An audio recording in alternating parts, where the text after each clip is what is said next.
آگے بڑھتے ہوئے آپ کو بتائیں جو ریاست کے خلاف بندوق اٹھائے گا اس کا بندوبست کیا جائے گا۔ وفاقی وزیر داخلہ کا دو ٹوک اعلان۔ سینیٹر محسن نقوی نے سینٹ میں اظہار خیال کرتے ہوئے کہا کہ بلوچستان میں کوئی آپریشن نہیں ہوا، وہاں سب سے بڑا مسئلہ افسران کی عدم دستیابی ہے۔ وفاق سے افسران بلوچستان جا رہے ہیں۔ 26 اگست کی رات منصوبہ بندی کے ساتھ دہشت گردی کی گئی، ہمیں معلوم ہے کہ اس کے پیچھے کون ہے۔ شنگھائی تعاون تنظیم کانفرنس کو خراب کرنے کی کوشش کی جا رہی ہے، بلوچستان میں کوئی آپریشن نہیں ہو رہا۔ وفاقی وزیر داخلہ محسن نقوی کی جانب سے کہا گیا بلوچستان میں سب سے بڑا مسئلہ افسران کی عدم دستیابی ہے۔ کوئی آپریشن نہیں ہو رہا۔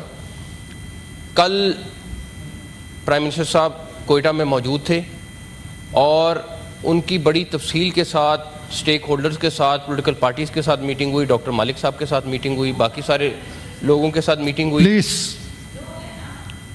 اس میں یہ ڈیٹیل میں فیصلہ ہوئے، ان کی رائے بھی لی، انہوں نے ان کو فیڈ بیک بھی دیا۔ وہاں پہ سب سے بڑا مسئلہ سرکاری آفیسرز کی جو فیڈرل گورنمنٹ کے نمائندے ہیں ان کی شارٹیج ہے۔